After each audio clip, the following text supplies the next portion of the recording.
బంగారం అంటే నమ్మకం. అమ్మాయి పెళ్లి కంటే ముందే బంగారు కొనుగోలు మొదలవుతుంది. కానీ అదే బంగారం మాయగా మారుతుంటే నరసన్నపేటలో బంగారపు వ్యాపారంలో అసలు బండారం బయటపడింది. నిజాయితీ పేరుతో వినియోగదారులను మోసం చేస్తున్న వాస్తవాలు ఒక్కొక్కటిగా వెలుగులోకి వస్తున్నాయి. ఇప్పుడెంతటి షాకింగ్ నిజాలు బయటపడ్డాయో చూద్దాం.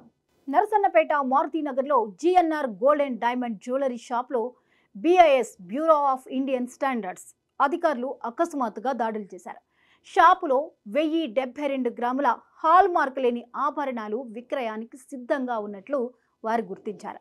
అనుమతులు ఒక పేరుతో తీసుకుని వ్యాపారం మరో పేరుతో నడుపుతున్నారు. ఇంకేముంది, అధికారులు వెంటనే ఆభరణాలను సీజ్ చేసేశారు. ఇదంతా ఇక్కడితో ఆగల. నకిలీ హాల్మార్క్ ముద్రించే కేంద్రం కూడా నరసన్నపేటలోనే ఉందని బిఐఎస్ గుర్తించింది. గాంధీ బజార్ సమీపంలోని శ్రీ లక్ష్మీ హాస్య హాల్మార్క్ టెస్టింగ్ సెంటర్లో అనుమతులు లేకుండా నకిలీ ముద్రలు వేస్తున్నారు. ఏ షాపుకు చెందిన హాల్మార్క్ ఐడి నెంబర్ కావాలన్నా ఇక్కడ అందిస్తున్నారు. వినియోగదారుడికి నమ్మకంగా కనిపించేందుకు ఈ మాయాజాలం చేసేస్తున్నారు.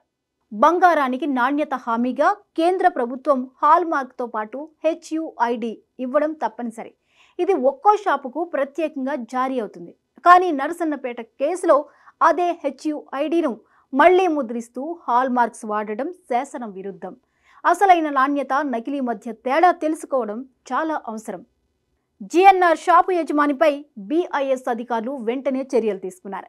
జోగిపేటలో అనుమతులు తీసుకుని నరసన్నపేటలో షాపు నడపడం, హాల్మార్క్ మోసాలకి తెగపడటం జరిగిందని గమనించారు.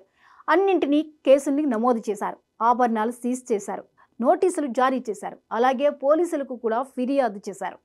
ఇది ఒక్క ఘటనే కాదు. 2023లో విజయవాడలో ఓ ప్రముఖ షాపులోనూ 1.5 కిలోల హాల్మార్క్ లేని బంగారం దొరికింది. హైదరాబాద్లో గత ఏడాది 7 షాపులపై దాడులు జరిపి 3 కిలోల ఆభరణాలు సీజ్ చేశారు. వినియోగదారుడి నమ్మకాన్ని లాభంగా మార్చుకుంటూ ఈ మోసాలు రోజురోజుకి పెరిగిపోతున్నాయి. వినియోగదారుడు ప్రకటనలు చూసి ఈ మోసాలని గమనించకుండా పూర్తిగా నిండా మునిగిపోతున్నాడు. వినియోగదారులు స్వచ్ఛత మీదే కాదు, హాల్మార్క్ విషయంలో కూడా అప్రమత్తంగా ఉండాలని ఈ ఉదంతం తెలుపుతోంది. కస్టమర్లను మోసం చేస్తూ లాభాల బాట పట్టడానికి నిండా ముంచేస్తున్నారు వినియోగదారుల్ని. దీంతో వీరు తరువాత లబోదిబో మనాల్సిన పరిస్థితి వస్తోంది.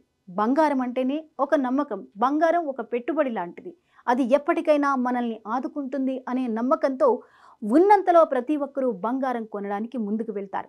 హాల్మార్క్ ఉందా లేదా అని చెక్ చేసేసి కొనేస్తూ ఉంటారు. దీనిలో కూడా మోసాలు జరుగుతూ ఉన్నాయి అనేది ఇలాంటి ఉదంతాలు బయటపడినప్పుడే తెలుస్తూ ఉంటుంది.